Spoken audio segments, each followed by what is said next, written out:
लेकिन जिस तरीके से घटनाएं हो रही है तो सरकार भी काफ़ी चिंता में है कि बहुत सारी यात्राएं ऐसी हैं कि वहाँ ऐसी घटना न हो।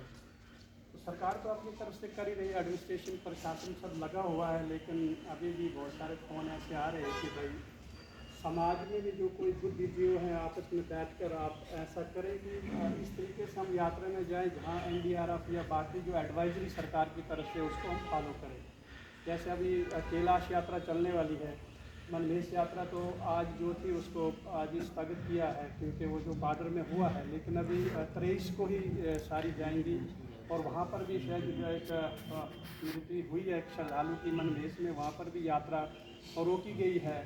और अभी ये जो कार्यक्रम रखे थे ये हर जगह पे हो रहे हैं, जैसे भालड़ा में ये कार्यक्रम हो रहा है, गाठा में कार्यक्रम हो रहा है, चनौत में हो रहा है, अटकार में हो रहा है। ये कार्यक्रम हम इसलिए कर रहे हैं, एक तो श्रद्धांजलि और दूसरा अपने लोगों को अवेयर करने के लिए कि जो आगामी यात्राएं हैं हमारे भद्रवाह की जो सबसे बड़ी यात्रा जो कैलाश यात्रा है, सब लोग जानते हैं कि हम अनेक रूटों से जाते हैं और उन सारी चीज़ों को हम थोड़ा सा जो सरकार की तरफ से एडवाइजरी है उसको फॉलो करें। कई बार क्या होता है कि हमारे अपने मैं के चक्कर में कि वो क्यों बोले, मैंने जाना है, वो जाना है, तो इस तरीके का माहौल हम खड़ा न करें, क्योंकि स्थिति को ध्यान में रखते हुए हम सब जैसी एडवाइजरी आती है और हम भी सब एक सबको मतलब कि समझा बुझा के जो एक तरीका है जिसमें यात्रा भी हमारी मंगलमय हो और इस तरीके की कोई घटना भी नहीं हो, बस यही मैंने आपके समक्ष रखना था आज श्रद्धांजलि के इस अवसर पर।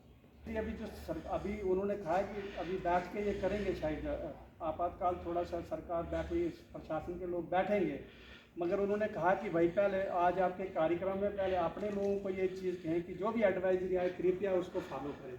क्योंकि कई बार क्या होता है वो कहते हैं कि अगर हम एडवाइजरी कोई अगर ऐसी दें भी हो, बहुत सारी एडवाइजरी होती जो शायद रक्षा उसको देखते हुए आपके पक्ष में ना हो, कुछ चीज़ें ऐसी होती कि सरकार कुछ आपकी सुरक्षा को देखती हुए कुछ ऐसी एडवाइजरी होती है जिनका कॉम्प्रोमाइज़ करना पड़ता है, तो समाज में फिर वो ऐसा माहौल खड़ा हो जाता है।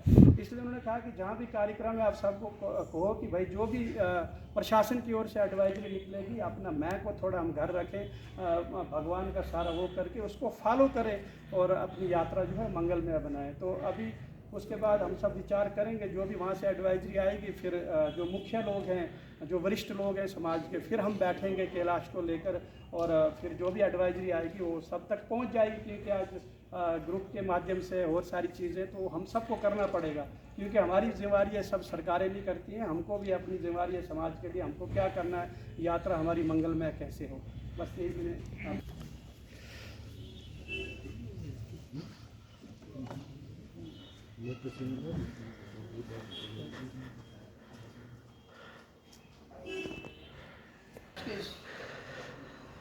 श्रद्धांजलि कार्यक्रम में आए हुए बंधु, हम सब जानते हैं कि आज श्री कृष्ण जन्माष्टमी थी और समाज में बड़ी देर से ये जन्माष्टमी का जो पर्व है उसको मनाने के लिए बहुत उत्सुक रहते हैं, क्योंकि ये एक ऐसा त्यौहार है जिसमें हम अपनी शक्ति का प्रदर्शन करते हैं और जिसका प्रभाव एडमिनिस्ट्रेशन पर भी पड़ता है और दूसरे समाज पर भी पड़ता है। तो इसलिए सब समाज जो है उत्सुकता से इस पर्व का इंतज़ार करता है, लेकिन हम सब जानते हैं कि शायद प्रकृति हमसे रूठी हुई है, ईश्वर के मन में न जाने किस प्रकार के क्या चल रहा है कि ये आज जगह जगह इस प्रकार की त्रासदियाँ हो रही हैं। पहले उत्तराखंड में हुई जहाँ एक पूरा गांव बह गया, वहाँ भी पता नहीं कि कितने लोगों की वहाँ जो है वो जाने चली गई। अभी ये 14 को चशोती में जो घटना हुई जहाँ बादल फटा और सैकड़ों लोग जो हैं उसमें मारे गए, जिन्होंने अपनी जानें गंवाई और कई लोग जो हैं वहाँ पर बह गए, उनकी लाशें भी नहीं मिल रही और लापता हैं। यानी इतनी बहुत बड़ी त्रासदी जो है यहाँ अपने जम्मू कश्मीर में, ये अपने जो ऊपर हिमालय का क्षेत्र है इसमें हो रही है। इसमें हम भी सब दोषी हैं, इंसान भी दोषी है, क्योंकि प्रकृति के साथ जब छेड़छाड़ करते हैं तो इस प्रकार की आपदाएं संसार में होती रहती हैं। क्योंकि भगवान ने जब इस सृष्टि की रचना की थी तो उन्होंने इकोलॉजिकल बैलेंस जो है वो बना कर रखा था। इसीलिए जब प्रकृति से उस इकोलॉजिकल बैलेंस को छोड़ने की, उसको समाप्त करने की कोशिश की जाती है, तो ये प्राकृतिक आपदाएं जो है आती हैं और ये घटनाएं जो है वहाँ पर होती हैं। बहुत दुखद घटना है जिसका हम जितना भी शोक करें वो बहुत कम है।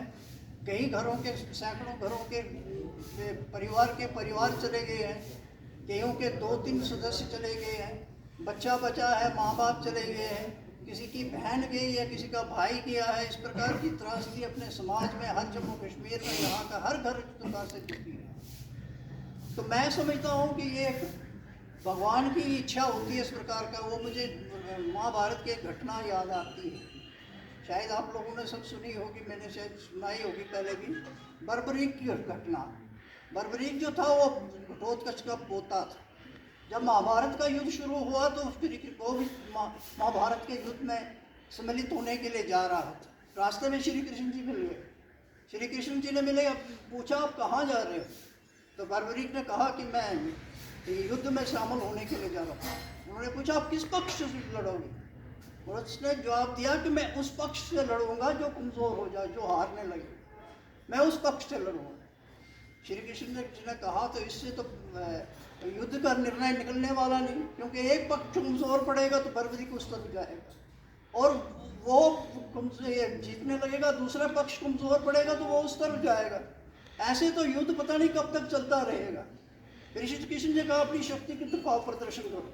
उसने कहा ये जितने जो पत्ते लगे हुए हैं दरख्त पर, मैं एक तीर से इनको छेद कर सकता हूँ, उनका दिखाओ। बर्बरीक ने तीर चलाया, उस पूरे वृक्ष के पत्तों को छेद करता हुआ तीर उनके पाँव के आकर, श्री कृष्ण जी के पाँव के आकर खड़ा हो गया। बर्बरीक ने कहा कि महाराज अपना पाँव उठाओ, नहीं तो ये अपने पाँव का छेद करते हुए उस पत्ते पर चला, क्योंकि श्री कृष्ण ने एक पत्ता अपने पाँव के नीचे रखा था। कहने का अर्थ था ये इस प्रकार का वो कि योद्धा था। श्री कृष्ण ने कहा अगर तुम इतने ही बड़े योद्धा तो मैं तुमसे कुछ मांग सकता हूँ? कहा हाँ, खुशी से मांगो, आप जो मांगना चाहते हैं। क्योंकि कृष्ण जी चाहते थे कि पांडवों की जीत हो और युद्ध का निर्णय निकला। उन्होंने कहा मुझे आपका सिर चाहिए, तुम मुझे अपना सिर जो है वो भेंट करो। अब बर्बरीक ने वजन दिया था, उसने अपना सिर काट कर श्री कृष्ण जी को कर दिया। लेकिन उसने कहा कि मेरी एक शर्त है कि मैं इस युद्ध को देखना चाहता हूँ, मुझे ये इस प्रकार की ये शक्ति दो कि मैं इस युद्ध को देख सकूँ। मैं कहा ठीक है, तथास्तु। बर्बरीक का सिर जो है एक टीले पर वहाँ पर खड़ा कर दिया और वहाँ से ही वो युद्ध देखता रहा। 18 दिन जब युद्ध समाप्त हुआ तो भीमसेन कहने लगा मैंने युद्ध जीता, अर्जुन कहने लगा मैंने जीता, मेरी वजह से जीता। सब अपनी अपनी शेखी जिताने लगे। तो श्री कृष्ण जी ने कहा चलो, बर्बरीक वहाँ देख रहा था, उसके सामने चलते हैं, किसने युद्ध जीता, किसके कारण युद्ध में विजय हुई पांडव, वो देखते हैं। जब वहाँ गए, बर्बरीक को पूछा कि तुम बताओ कि युद्ध में किस कारण से पांडवों की विजय है? तो उसने क्या जवाब दिया कि मुझे तो हर स्थान पर कृष्ण जी दिखाई दे रहे थे। अभिमन्यु के रूप में मरने वाला भी कृष्ण जी था, दुर्योधन के रूप में मरने वाला भी कृष्ण जी था और मारने वाले जो थे वो भी कृष्ण जी थे। यानी सब लीला जी किसकी थी? भगवान की थी। तो कहने का अर्थ है ये सब जिस प्रकार की प्रकृति जो चलती है, भगवान की इच्छा होती है, उसने जो बनाया हुआ है, उसी कारण से इस प्रकार की जिसकी मृत्यु हो रही है वो होती है। ये बहुत दुखद घटना है। तो इसलिए हम सब, मैं अपनी तरफ से उन देवंगत आत्माओं को जो वहाँ पर जिन्होंने अपनी जानें खोई हैं, अपनी तरफ से उनके चरणों में श्रद्धांजलि अर्पित करता हूँ। उनके परिवारों के साथ अपने दुख को सम्मिलित करता हूँ और भगवान से प्रार्थना करता हूँ कि उनके घर वालों को इस प्रकार का दुख जो है सहने की शक्ति दे और उनकी आत्मा को शांति प्रदान करे। यही मैंने कहा। सभी एक एक करके श्रद्धांजलि अर्पित करें। श्रद्धांजलि देकर सब अपने स्नान को शांति प्राप्त करके सूचना देकर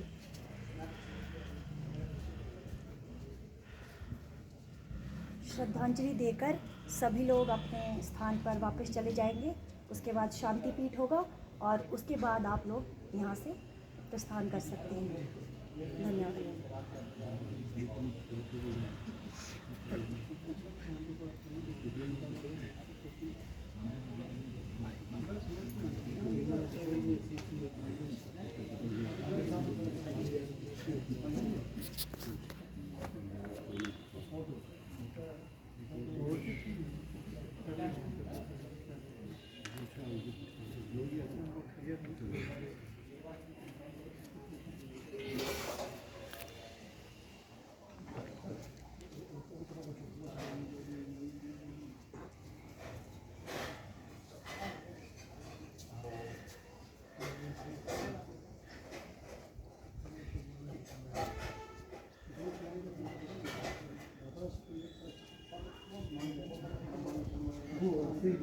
बैनर पे मतलब अभी वहाँ कला समर्थन या और जाके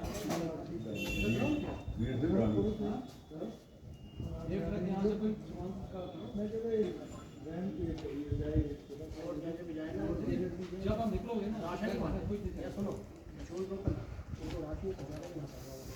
नहीं क्या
गर्मी लगी बड़ी हद ज़्यादा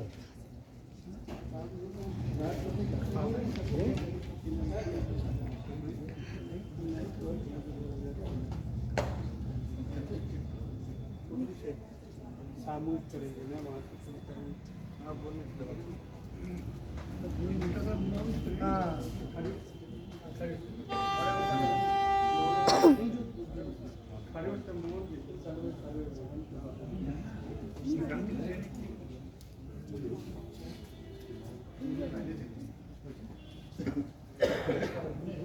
दीदी सब ने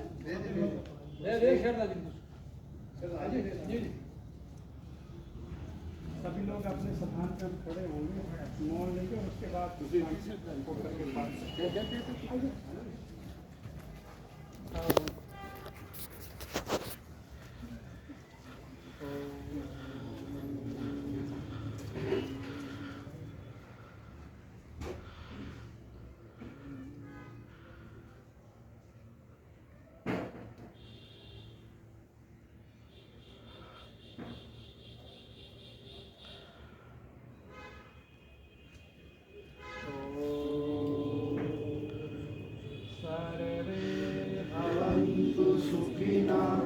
सर्वे सन्तु निरामया सर्वे भद्राणि पश्यन्तु मा कश्चित् दुःखात् भवेत् ॐ शान्ति शान्ति शान्तिः।